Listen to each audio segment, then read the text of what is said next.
Bien, pues llegados a este momento, entonces ya todo el mundo debe tener claro, digamos, la fase de instrucción o sumario del procedimiento ordinario. Vale.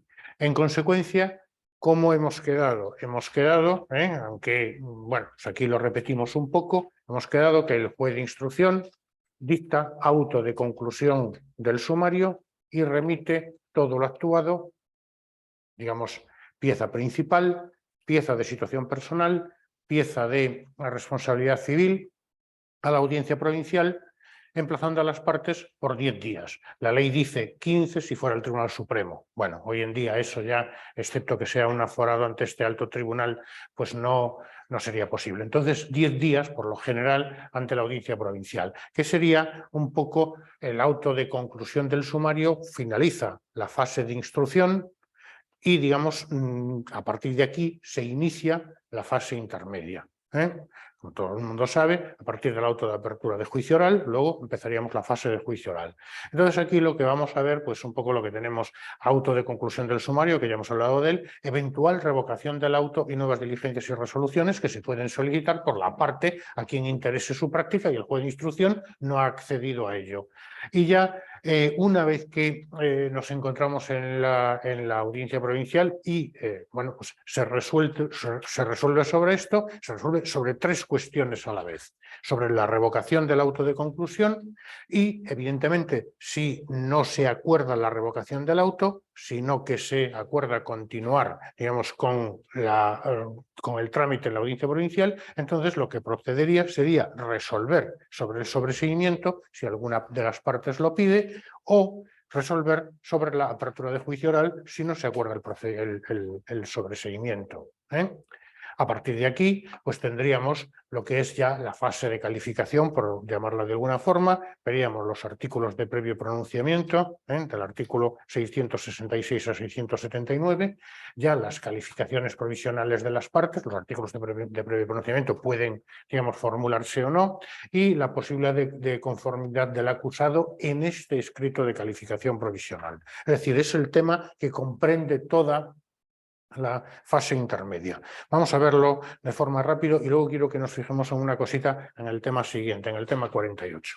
Bueno, pues aquí yo creo que lo hemos comentado suficientemente, pero no obstante, pues sería un poco esto, ¿no? Recapitulando el trámite, lo que acabo de decir, la conclusión del sumario y del sobreseimiento. Conclusión del sumario de oficio a instancia del Ministerio Fiscal. Bueno. Un poco más tendríamos que decir, notificación del auto de conclusión. Recordad que en principio el auto de conclusión está exceptuado de recurso, pero puede solicitarse su revocación. Bueno, sí que es importante esto, aunque ya lo hemos comentado por encima, el auto de conclusión se pronunciará, el auto de conclusión del sumario, aun cuando contra determinadas resoluciones se haya interpuesto recurso. Estoy pensando expresamente en recurso frente a la situación personal de los procesados, pero también puede que se haya interpuesto recurso contra el auto de procesamiento. Vale. Aquí lo que dice la ley es, al hacer la remisión del sumario a la audiencia, el letrado del juzgado de instrucción le indicará a esta los recursos de apelación, a la audiencia, los recursos de apelación que continúan pendiente. Y estos recursos provocarán la suspensión, por eso me fijo en esto, provocarán la suspensión de la fase intermedia hasta que sean resueltos, ¿no? Entonces aquí hay dos posibilidades. Básicamente, en relación con las apelaciones, por ejemplo, contra la apelación de la situación personal, por ejemplo, que la persona se encuentre privada de libertad y la audiencia ordene su libertad, pues no tiene, digamos, incidencia alguna en el trámite. Pero sí, por ejemplo, el auto de procesamiento. Imaginémonos que el auto de procesamiento es recurrido y la audiencia estima el recurso contra el auto de procesamiento, ¿no? Entonces, básicamente, aquí pueden darse varios supuestos. Si se admitiesen, por ejemplo, esta revocación del sumario, si se admitieren algunos recursos, pues entonces, evidentemente, se resolverá lo que proceda. Por ejemplo, digo yo aquí, si se revoca el auto de conclusión, se remiten las actuaciones al juez de instrucción para que practique las actuaciones que la audiencia le ordena. Aquí ya no hay decisión por parte del juez de instrucción, simplemente practica lo que la audiencia ordena. Bueno. No tiene mucho más. Aquí hay un anacronismo que es autorreputando delito leve el hecho. Bueno, de modo general hemos dicho que en el proceso penal las causas pueden pasarse de juicio sobre delitos leves a procedimiento abreviado, de procedimiento abreviado a juicio rápido, pero el único problema que hay es cuando se quiere reputar delito leve, la antigua falta, un sumario. Entonces hay que elevar el auto en consulta a la audiencia. Entendemos que es un anacronismo, pero bueno, vale, simplemente conocerlo a efectos de un tipo 3. Eventual revocación del auto y nuevas diligencias, creo que ya lo hemos comentado, simplemente se remiten. A partir de aquí, recepción por el sumario en el tribunal, designación de ponente, instrucción por el mismo, una vez que se reciben en la audiencia provincial. Durante el tiempo que falte para cumplir el término del emplazamiento, recordemos que el emplazamiento entre la audiencia provincial son 10 días. El magistrado ponente se ilustra del contenido del sumario, procediendo con la intervención del secretario o el letrado de justicia a levantar acta y abrir todos los pliegos. Bueno, como vemos, abrir todos los pliegos significará abrir los sobres cerrados que le mandan. Traslada a las partes personadas y aquí tenemos un plazo de instrucción no inferior a 3 ni superior a 10 días, una vez que ya se personan allí las partes personadas. Bueno, aquí también hay otros, si la causa excediera de 1000 folios, no, poca importancia. Resolución del tribunal. Esto sí, devuelta la causa o recogida de poder del último que lo hubiera recibido, de lo que la tuviera, de la parte que lo hubiera tenido, el letrado la pasará inmediatamente al ponente con los escritos presentados por término de 3 días. Es decir, el ponente se ilustra de los escritos presentados durante 3 días, pero no resuelve nada, porque el que tiene que resolver es el tribunal, en pleno, ¿sí? Los 3 magistrados. Bueno, transcurrido el plazo de 3 días, el tribunal dictará auto confirmando o revocando el del juez de instrucción. Estamos hablando de la revocación del sumario. Muy bien, si revocar dicho auto, se mandará a devolver el proceso al juez de instrucción para que practique las actuaciones. Bueno, no nos vamos a meter más aquí, pero sí que convendría bueno, pues verlo un poco con detenimiento, el 622 y siguientes. ¿Vale?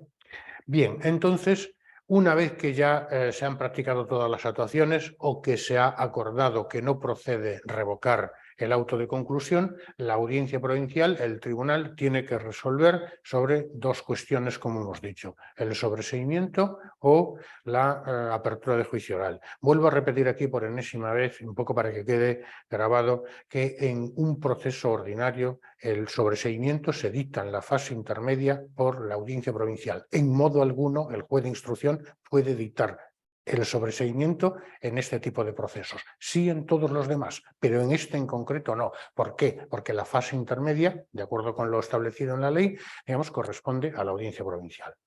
Perdón, en caso de no procesamiento, dicta auto de conclusión del sumario. Sí. Y se remite a la audiencia igual. Efectivamente. Y ahí ya dicta el auto en su caso de sobreseimiento. De sobreseimiento que proceda, claro, depende ya si es provisional o libre. Sí, la pregunta es también interesante. En el caso de que el juez de instrucción, digamos, dicte un auto no habiendo lugar al procesamiento, ¿qué sucede? Lógicamente, la resolución siguiente sería auto de conclusión del sumario, y remisión a la audiencia provincial emplazando a las partes por 10 días. Y entonces sería, evidentemente, si las partes se aquietan con el auto denegando el procesamiento, pues evidentemente la audiencia dicta el auto de sobreseimiento que proceda, libre o provisional. Si alguna de las partes, digamos, insta o recurre el auto denegatorio de procesamiento, entonces ahí la audiencia resuelve si procede o no declarar procesada a determinada persona. En el caso de que acuerde declarar procesada a determinada persona, devuelve las actuaciones al juzgado de instrucción para que el juez de instrucción decrete el procesamiento y continúe todo el trámite de declaración indagatoria, aquellas actuaciones que la audiencia le haya ordenado practicar o las que procedan, auto de conclusión y emplazamiento a las partes a la audiencia. Esta fase también es interesante. De ahí que el juez de instrucción no dicte el sobreseimiento, sino el auto denegatorio del procesamiento. ¿Vale? Bien, entonces estaríamos ya en esta fase de que ya se ha, digamos, resuelto sobre la revocación del auto de conclusión, la audiencia ha resuelto, no se ha planteado tal cuestión, y entonces las partes tienen que pronunciarse sobre si procede el sobreseimiento de las actuaciones o procede la apertura de juicio oral. Lógicamente, las acusaciones entenderán que procede la apertura de juicio oral y las partes acusadas entenderán que procede el sobreseimiento. Bueno, el sobreseimiento verdaderamente dice aquí se acuerda mediante auto que puede ser libre, provisional, total o parcial. Total o parcial no nos vamos a meter en ello porque total es si se refiere a todos los procesados y parcial si se refiere a parte de ellos. Por tanto, aquí lo que nos interesa básicamente es el sobreseimiento provisional y el sobreseimiento libre. Procesalmente, repito, se dicta una vez que la sala de la audiencia provincial, la sección, sala de justicia de la audiencia provincial, ha resuelto ya sobre que no procede la revocación del auto de conclusión o esta cuestión no se ha planteado. Entonces, alguna parte, digamos, de las acusadas solicita el sobreseimiento y otras solicitan la apertura de juicio oral, las acusadoras. Lógicamente, si nadie pide el sobreseimiento, la sala no resuelve sobre el particular, apertura juicio oral. Pero vamos a suponer que alguna de las partes lo solicita. Entonces, aquí claramente sería el auto este del 630 que nos estamos refiriendo, ¿no? Aquí verdaderamente lo que tendríamos que tener en cuenta son los tipos de sobreseimiento. Y estos tipos de sobreseimiento, el libre y el provisional, el parcial o el total, son de aplicación a todos los procesos penales. A todos los procesos penales. Como digo, el total y el parcial no nos vamos a meter porque o todos o parte. O sea, no tiene importancia. El sobreseimiento libre, sí, muy importante. Se regula en el 637 y procederá en 3 supuestos. Cuando no existan indicios racionales de haberse perpetrado el hecho que hubiere dado motivo a la formación de la causa. No existen indicios racionales de haberse perpetrado el hecho que hubiera dado la formación de la causa. Cuando el hecho sí existe, pero no es constitutivo de delito, o cuando hay un delito, pero los que vienen siendo procesados aparezcan exentos de responsabilidad criminal. Estos serían los 3 supuestos del sobreseimiento libre. Esto es ciertamente importante por el propio sobreseimiento, pero luego también es importante a efectos de los recursos que pueden caber.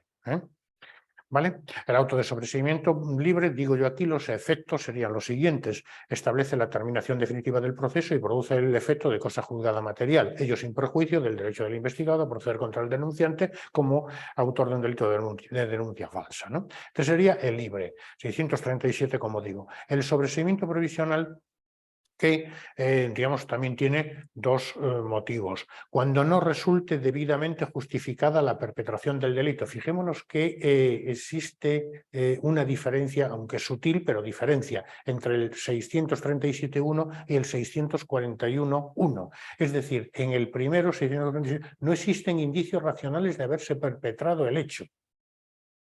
El hecho. Mientras que en el caso del 641.1, sobreseimiento provisional, no resulte debidamente justificada la perpetración del delito que haya dado motivo a la formación de la causa. Y ya el segundo, cuando resulte del sumario haberse cometido un delito, existe el delito, pero no hay motivos suficientes para acusar a determinadas personas como autores, cómplices, y sigue diciendo la ley encubridores, pero ya sabemos que el encubrimiento ahora debemos eliminarlo de ahí, ¿no? Bueno, el sobreseimiento provisional únicamente comporta la suspensión del proceso y su archivo provisional puede reactivarse en cualquier momento mientras no esté prescrito el delito. Esto sería, digamos, lo que tendríamos que tener en cuenta. Entonces, el momento procesal en el que se dicta, que es en el momento en que el tribunal resuelve en el auto que le llamamos el auto del 630 y puede acordar este sobreseimiento o puede acordar la apertura de juicio oral. ¿Vale? Sobreseimiento total y parcial, pues lo obviamos, ¿no? Petición de sobreseimiento, aquí estaría un poco el trámite, que es lo que nos interesa. Si el Ministerio Fiscal y el acusador particular solicitaran la apertura de juicio oral, el tribunal no podrá prescindir de dictar el correspondiente auto de apertura. Es decir, lo que antes comentábamos, si ambas partes están de acuerdo, partes acusadas, partes acusadoras, Perdón, estas dos partes serían las partes acusadoras. Dice, si el Ministerio Fiscal y el acusador particular lo solicitaran, pues el tribunal vendrá obligado a dictarlo. Cuando entre las partes acusadoras exista divergencia entre la solicitud de sobreseimiento de parte del juicio oral, el tribunal podrá, aquí ya lo deja al libre albedrío del tribunal, a la libre decisión del tribunal. Podrá acordar la apertura o el sobreseimiento, contra el cual cabe utilizar, un momentito aquí, estoy admitiendo una compañera, contra el cual cabe utilizar el recurso de casación por infracción de ley. Importante también esta cuestión. El punto 6. Si el Ministerio Fiscal solicitara el sobreseimiento, no existe acusador particular, el tribunal de oficio podrá hacer saber la pretensión del Ministerio Fiscal a los ofendidos y perjudicados a fin de realizarle un último ofrecimiento de acciones de acuerdo con el 642 y 643. Es decir, no hay acusación particular, el Ministerio Fiscal solicita el sobreseimiento y el tribunal no lo dice, pero se entiende que pues el tribunal puede llegar a pues sostener que existe algún tipo de delito, pues entonces dice podrá acordar, porque si no, si fuera automático, acordará. No, dice podrá acordar que se haga saber la pretensión del fiscal a los ofendidos y perjudicados. Y ya tendríamos en el punto D, si no se personase acusador particular alguno y el tribunal considerase improcedente la petición de sobreseimiento del fiscal, podrá dirigirse incluso a su superior jerárquico a fin de que este superior, fiscal jefe, por ejemplo, el fiscal decano, ratifique o rectifique dicha petición de sobreseimiento en la forma prevista en el Estatuto Orgánico del Ministerio Fiscal. Si se mantiene la primera solución, el tribunal acordará el sobreseimiento solicitado por el Ministerio Fiscal. Recordad que estamos en un proceso en el que rige el principio acusatorio formal, de tal forma que si no hay acusación, no hay acusador particular, el Ministerio Fiscal no sostiene acusación, el tribunal puede, pues entendiendo lógicamente que debe celebrarse delito, puede dirigirse a las víctimas, los ofendidos o perjudicados, o al superior del fiscal. Pero si no se insta acusación, viene obligado a acordar el sobreseimiento. Sigue diciendo la ley, realizadas las partes de la petición de sobreseimiento, una vez de vuelta a la causa y transcurrido el plazo de 3 días conferido al ponente, el tribunal dictará auto resolviendo lo que considere procedente. Si acuerda el sobreseimiento, procederá como hemos visto. Si acuerda la apertura de juicio oral, pues nos vamos ahora a verlo. Y aquí se nos da una última comunicación a las víctimas. El auto de sobreseimiento se comunicará a las víctimas en la dirección de correo electrónico o en la dirección de correo postal que hayan establecido, ¿no? Y aquí, se nos dice ya alguna cosilla en relación con el 109 bis. Bueno, aquí no me voy a meter demasiado porque esto yo creo que lo entendemos, ¿no? Un plazo que también es raro, porque no hay plazos de 20 días en la ley, es el introducido en el 636. El 636 es un artículo un poco raro. Dice, los autos de sobreseimiento podrán ser recurridos en casación en su caso. Dice el primer párrafo y luego establece este plazo de recurso de 20 días para las víctimas, ¿no? Esto tendremos que matizarlo, como digo, cuando estudiemos los recursos penales. No es exactamente este recurso de casación que dice en su caso, luego veremos que ya una legislación posterior modifica el recurso de casación, ya confiere, para que se pueda producir el recurso que cabe contra el auto de sobreseimiento, puede ser apelación ante la sala del TSJ o casación, evidentemente, ante la sala del Supremo, pero si se dan, como digo, los requisitos exigidos en el artículo 848. Hablo de memoria. ¿Vale? Bueno, aquí no hay mucho más que decir. Aquí era un poco lo que estaba comentando. Que tenía aquí abajo. Vale, el auto de apertura de juicio oral. Muy bien, entonces hemos finalizado con el sobreseimiento. No procede el sobreseimiento, porque si procede el sobreseimiento hemos acabado. Consecuentemente, el tribunal dicta auto de apertura de juicio oral. Esto se regula en los artículos, como vemos aquí, 649 a 665.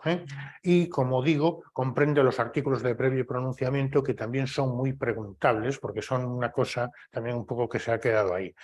Dice la ley, ¿no? Si fuere confirmado el auto declarando terminado el sumario, el auto que dicta el juez de instrucción, es confirmado, no procede el sobreseimiento, el tribunal resolverá en 3 días respecto de la solicitud de juicio oral. ¿Vale? Muy bien. Entonces, el tribunal dictará este auto si el hecho es delito, si hay una persona procesada y si hay acusación. Y por tanto se solicita la apertura. Bueno, no tiene mucho más. Yo creo que esto es fácil. Y bueno, una vez que se apertura juicio oral y se les notifica a las partes, pues las partes disponen de un plazo de 5 días a fin de que puedan, de modo general, el trámite es efectuar la calificación provisional. Y ahí tenemos que ir al artículo 650 y estudiárnoslo. Pero lo que nos dice la ley también es que la parte puede interponer un artículo de pronunciamiento y, evidentemente, este artículo de pronunciamiento deberá interponerlo dentro de los 3 primeros días del plazo de 5 conferidos para la calificación provisional. Ahora veremos un poco más abajo los artículos de previo pronunciamiento. Y una cosita que tendríamos que tener en cuenta, aunque esto está incompleto. Los artículos de previo pronunciamiento que fueren desestimados podrán reproducirse como medios de defensa dentro del acto del juicio oral. Esto también es importante. Bueno, y la segunda opción que tienen es, evidentemente, calificar provisionalmente en el plazo de 5 días. Los artículos son los que aquí tenemos. Bueno, no hay mucho más que decir. Vamos entonces a ver la primera posibilidad, es decir, que dentro de los 3 primeros días de los 5 conferidos para calificar se presente un artículo de previo pronunciamiento. ¿Y cuáles serían los artículos de previo pronunciamiento? Bueno, pues tendríamos en primer término la declinatoria de jurisdicción. Falta de jurisdicción española u ordinaria, pero también, que esto es importante, aunque se diga así, declinatoria de jurisdicción, la falta de competencia objetiva, funcional o territorial. Bien, objetiva, funcional o territorial. Bueno, iba a explicarlo un poco, pero creo que no es necesario, ¿no? Puede ser examinada de oficio o propuesta por las partes. Y hemos comentado también que se podría proponer este tipo de cuestiones por inhibitoria o por declinatoria. Y si se plantea declinatoria, se resuelve como artículo de previo pronunciamiento. Vale. Entonces, la cosa juzgada, que sería el segundo supuesto, es decir, proponer como artículo de pronunciamiento, pues cosa juzgada. Bueno, no puede volver a ser juzgado nuevamente aquel asunto en el que ya ha recaído sentencia firme. La prescripción del delito, bueno, no tiene mucho más. Se propone, como digo, como artículo de pronunciamiento, la prescripción del delito. Es necesario resolver si el delito está prescrito o no, lógicamente. Amnistía o indulto, lo mismo. Necesitaríamos tener claro si se ha producido una de estas instituciones.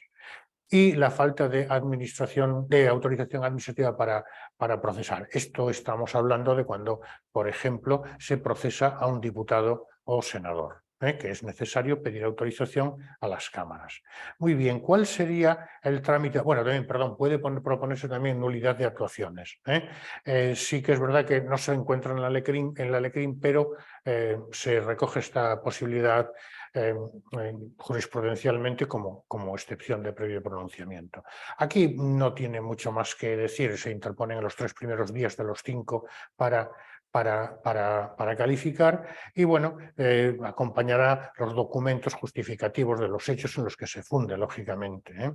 Se traslada a las otras partes por 3 días y se apertura una fase de prueba en 3 días, que el tribunal estimará o denegará la reclamación de documentos que hayan sido objeto. Fijémonos que habla únicamente de documentos. Si no se presentaron los documentos, no se hiciera la designación indicada, no producirá efectos suspensivos la excepción.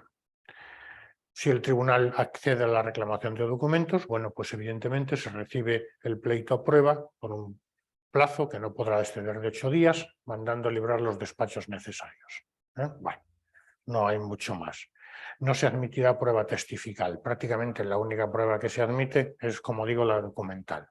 Y se señala día para la vista. Aquí ya tendríamos cómo se resuelve la declinatoria de jurisdicción y cómo se resuelven todas las demás. En el día siguiente al de la vista, el tribunal dictará auto resolviendo sobre las excepciones. Entonces, si una de ellas fuera la declinatoria de jurisdicción, el tribunal la resolverá antes que las demás. Lógicamente, porque tiene que resolver sobre eso, porque eso implica su propia competencia. Si el tribunal la admitiera, cuando estime procedente, mandará a remitir los autos al tribunal que estime competente. Es que es absolutamente lógico.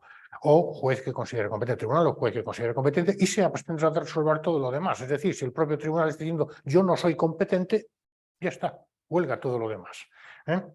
Si no considerase suficientemente justificada la declinatoria, declarar no haber lugar a ella, confirmando su competencia. Importante esto, contra el auto resolutorio de la declinatoria, resuelva en un sentido u otro, cabe recurso de apelación para ante la Sala de lo Civil y Penal del TSJ correspondiente, de acuerdo con el artículo 676. ¿Pero por qué me fijo en esto? Porque esto ha sido introducido recientemente, en el año 2015, pero bueno, quiero decir, ha sido introducido con posterioridad. Y ya otras excepciones, si el tribunal admita cualquiera otra de las excepciones, el resto, bueno, cosa juzgada, prescripción del delito, amnistía e indulto, dictará auto de sobreseimiento libre, lógicamente, contra el auto que admita estas tres excepciones, que habrá apelación, igualmente ante la Sala Civil y Penal del TSJ, y contra el que la desestime no se dará recurso alguno. ¿Falta autorización para procesar? Bueno, pues es evidente que en este caso no procederá el sobreseimiento de la causa y lo que procederá es recabar dicha autorización. Bueno, posible reproducción en el juicio oral. Este párrafo de las partes podrán reproducir en el juicio oral como medios de defensa las excepciones como medios de defensa. Las excepciones que se hubieran desestimado, excepto la declinatoria. Perdón un momentillo que admito a una compañera. Y salvo ello, y ello salvo el proceso del Tribunal del Jurado sin perjuicio de alegarlo en el recurso contra la sentencia, en este proceso del jurado. ¿Vale? Desestimación de las excepciones. Lógicamente, si se ha estimado la 2, 3 o 4, pues es sobre 6, si no se recaba la autorización, etcétera, ¿no? Vamos a suponer, lógicamente, para seguir con el trámite, que se desestiman todas las excepciones propuestas. Siendo desestimadas las cuestiones propuestas, se trasladará nuevamente la causa por término de 3 días a la parte que las hubiera alegado para que presente el previsto escrito de calificación. Y aquí siempre lo digo, 3 días para proponer los artículos de breve pronunciamiento y otros 3 que se conceden después de resueltos estos. Son 6. Se suspende el plazo, pero 3 y 3 son 6, no 5, que era el plazo que existía. Lo digo un poco para que lo tengamos en cuenta a la hora de un plazo, de una pregunta sobre plazos en el tipo test.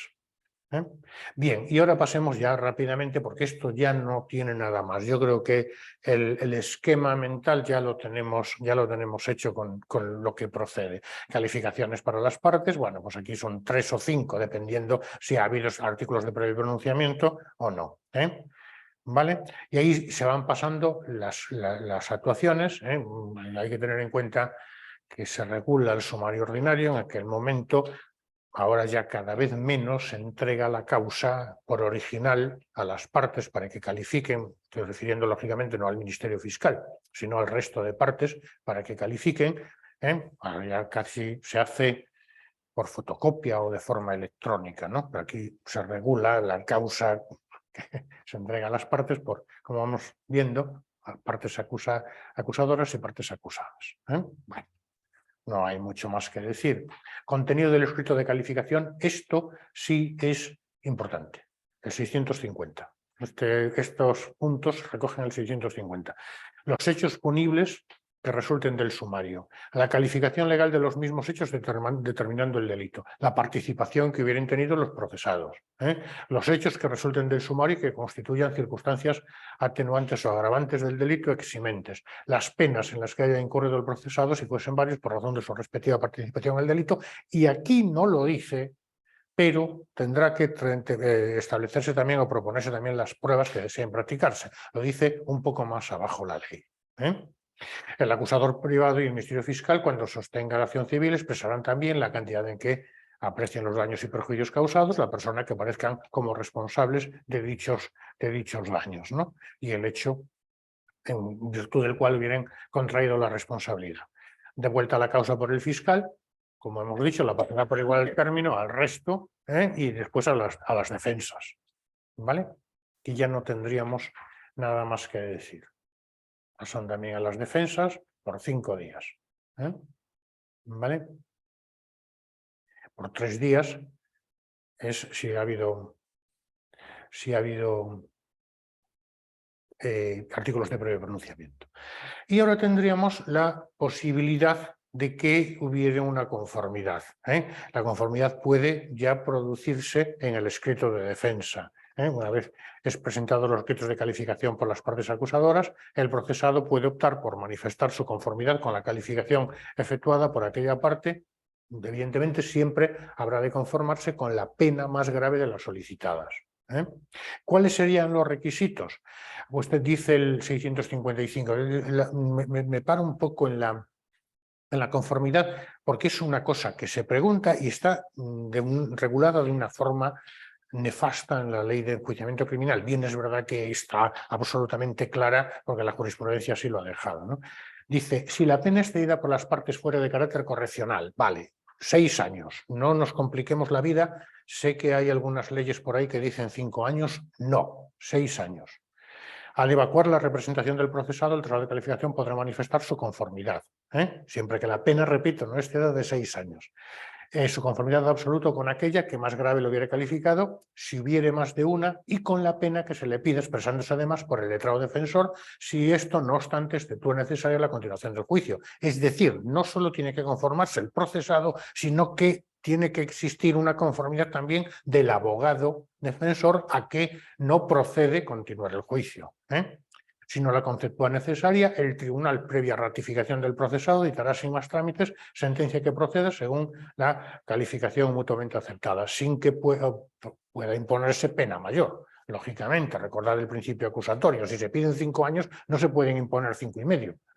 Si esta no fuese la procedente según dicha calificación, cuidado con esto, sino otra mayor, acordará el tribunal la continuación del juicio. Es decir, según la calificación.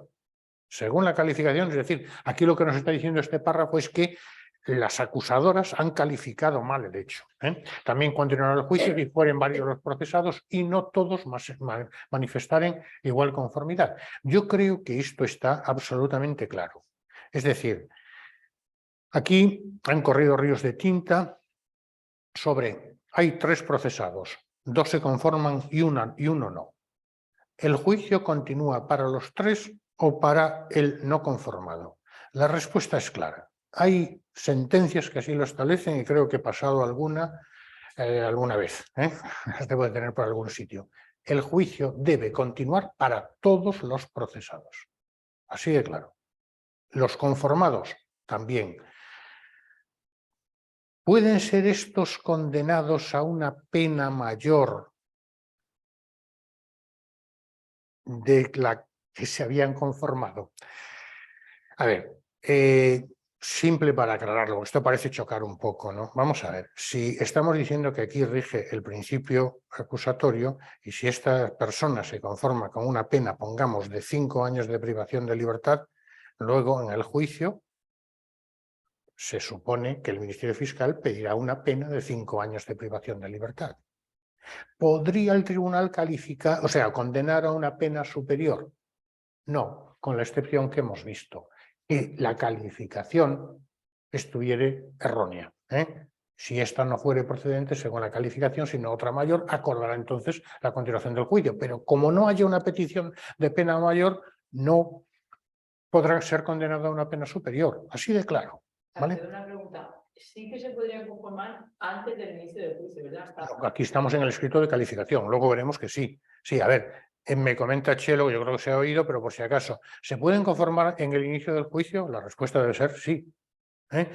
Aquí estamos en un momento anterior, estamos en el escrito de calificación, es decir, todavía no se ha aperturado el juicio oral, pero no se ha señalado el juicio. Aquí ya en el escrito... Contra todos los acusados. Claro, Vale. claro. El juicio tiene que continuar contra todos los acusados, se hayan conformado aquí o se hayan conformado al inicio de las sesiones. Si hay uno, si la conformidad no es total, no todos los procesados, si hay uno de los procesados que no se conforma, ha de continuar el juicio y dictarse sentencia, digamos, resolviendo. Sentencia se dicta en todos los casos, sentencia de conformidad. Y no se puede conformar y apartarse? No. Si hay uno de los procesados que no se conforma, se celebra el juicio.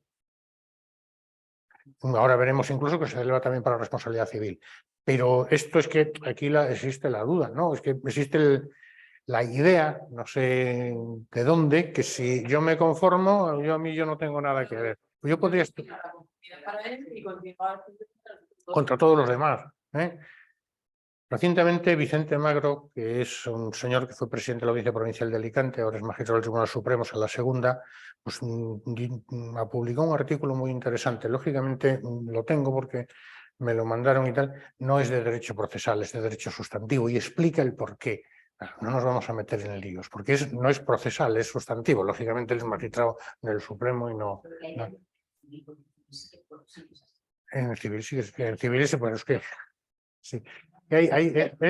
No quiero un poco meterme en derecho sustantivo, pero es muy bonito, la verdad, es muy interesante. Bueno, pues un poco era lo que quería decir. Y, lógicamente, el último párrafo también tenemos que tenerlo en cuenta cuando los procesados disienten únicamente respecto a la responsabilidad civil. Yo sí me conformo, yo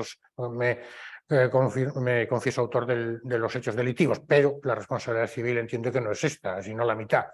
Bueno, pues eso. Entonces, sí continúa, pero únicamente en lo relativo a la responsabilidad civil. ¿Vale? Bueno, pues yo creo que no tenemos nada más. Lo hemos ido explicando y bueno, pues lo que aquí está puesto lo he ido diciendo de palabra, ¿eh? Entonces, yo creo que este temita pues no tiene ninguna dificultad. ¿Es posible la conformidad en el acto del juicio oral? Sí, es un momento posterior. Es un momento posterior, aquí todavía no hemos llegado, pero como estamos hablando de la conformidad, pues lo vemos en los dos momentos procesales, ¿no? Estamos otra vez en la misma historia, ¿no? La pena correccional, que son 6 años, preguntará al presidente. Aquí, en el anterior caso se manifestaba en el escrito de defensa. Aquí es el señor presidente del tribunal el que preguntará a cada uno de ellos si se confiesa reo del delito. Esto ya no tiene mucho más, ¿no? La conformidad ha de ser con la acusación más grave. Es exactamente lo mismo. Debe conformarse con todos los delitos, con cada uno de ellos. Bueno. Supuesto de inexistencia del cuerpo del delito, que es un poco también la excepción que establece la ley, dice este artículo 699 establece que se continuará el juicio si en el sumario no hubiera sido posible hacer constar la existencia del cuerpo del delito cuando de haberse cometido hubiera dejado vestigios, ¿no? Aunque hayan prestado su conformidad del procesado o procesados. Bueno, y luego aquí pues comento yo una cosa del profesor Jimeno Sendra que, bueno, el investigado ha podido oscurecer las fuentes de prueba. Entonces, yo creo que este párrafo tampoco me pareció interesante en su momento. Creo que sigue siéndolo, pero bueno, como nos fijamos mucho en procesal, pues tampoco mucho más. Entonces, hasta aquí sería básicamente lo que es la fase intermedia propiamente dicha. Bueno, ya nos hemos metido un poquito en la fase de juicio oral, ¿eh? Y ya tendríamos el último tema, que es un poco bueno, pues el que se regula, exige el conocimiento de aquellos artículos que regulan la prueba, ¿no? Evidentemente no me voy a meter aquí demasiado, porque tampoco quiero cansar al personal y esto no tiene dificultad alguna. Lo único que sí que quiero comentar, que lo tenía preparado, pero ahora me he ido un poco más arriba, es la diferencia fundamental que existe entre la prueba anticipada y la prueba preconstituida, porque siempre hay problemas con esto y yo no veo que exista ningún problema con el mismo. Es decir, prueba anticipada, yo voy a decirlo como yo lo entiendo, luego vamos a ver un poco la regulación. Prueba anticipada es aquella que se celebra ante el tribunal sentenciador. Es decir, el juez de instrucción no practica pruebas, el juez de instrucción practica diligencias de investigación. Es verdad que con determinados requisitos que ahora vamos a ver también, pues puede practicar pruebas. ¿Cómo se denominan estas pruebas? pues estas pruebas de modo general se denominan pruebas preconstituidas, como siempre hay excepciones, ¿eh? Entonces, la prueba anticipada de modo general es la que se practica ante el tribunal sentenciador de modo general antes del momento procesal previsto para ello. Recordad que en un proceso penal el tribunal tiene que ver la prueba, tiene que observar la prueba. Claro, lógicamente hay supuestos, supongamos una entrada de registro, supongamos en un delito de conducción bajo la influencia de bebidas alcohólicas, bueno, pues no solo el etilómetro, sino también la extracción sanguínea y demás. Claro, esto no se puede repetir.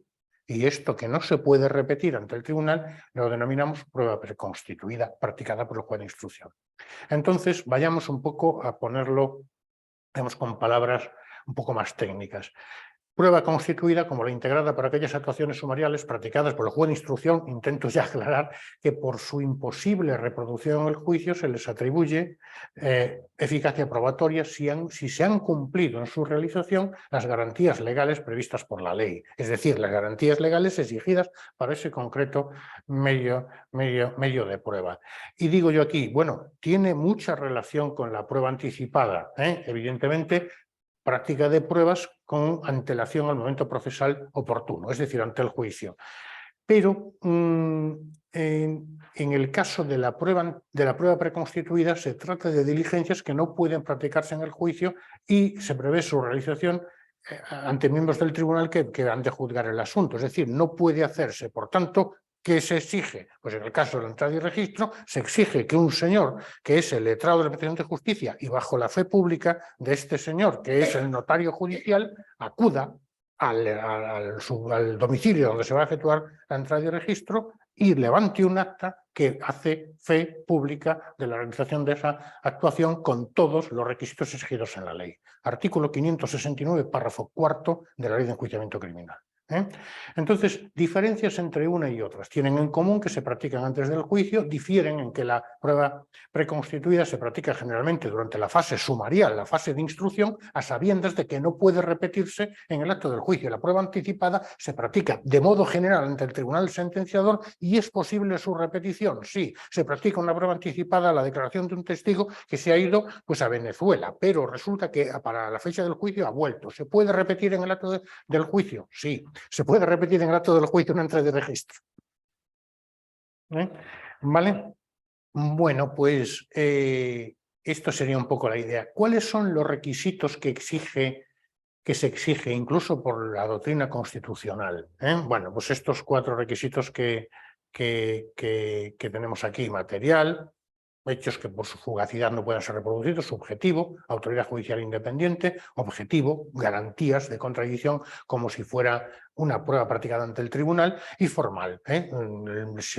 La forma de hacerlo es exactamente igual que si se hubiera realizado ante el tribunal. Lógicamente debe constar en un acta. Ahora, evidentemente, el acta es audiovisual, en su momento era manuscrita,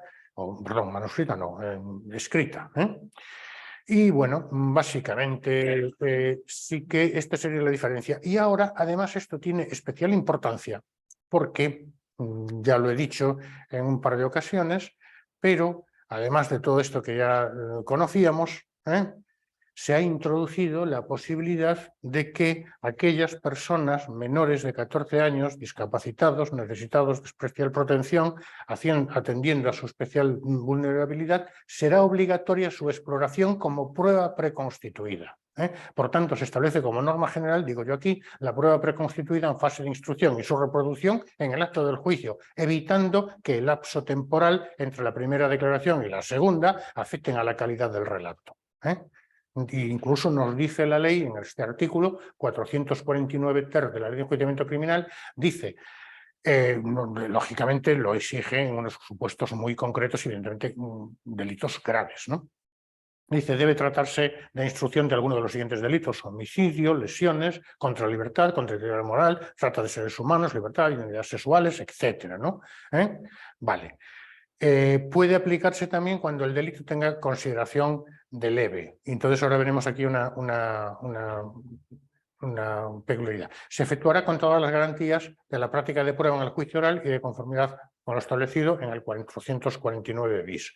Y el juez, practicada la prueba preconstituida, solo podrá acordar motivadamente su declaración en el acto del juicio oral cuando interesada por una de las partes resulte necesario, se considere necesario. Es decir, lo que está diciendo la ley aquí, lógicamente, ese es el espíritu de la reforma, es que no se acuerde de modo general la declaración de aquellas personas a las que hemos hecho referencia que hayan, digamos, declarado a través de una prueba preconstituida. Bueno, intento aclararlo, se faculta al juez acordar que la exploración se practica a través de expertos para ganarse la confianza de los menores, evitar la victimización, la doble victimización que, bueno, que se dice, ¿no? Pudiendo las partes hacer las preguntas que estimen oportuno, previo control de su pertinencia y utilidad por parte del tribunal, que se les facilitará a los expertos. Y bueno, hay una sentencia del año 21 del Tribunal Supremo. Claro, aquí tenemos un problema con los menores de 14 años. Entonces, la cuestión relativa a la edad de los menores para que se les grabe en su declaración se fija en 14 años para que, bueno, pues se pueda entender que este niño o niña pues tiene cierta uso de razón, que se decía antes, ¿no? Madurez, que dice la ley o dice la sentencia. Vale, no quiero cansaros más, pero esta cuestión, habida cuenta de esto, habida cuenta de cómo están las cosas en orden a la ley orgánica también 8/2021, pero la que nos interesa es ley ordinaria, echémosle un vistazo a esto.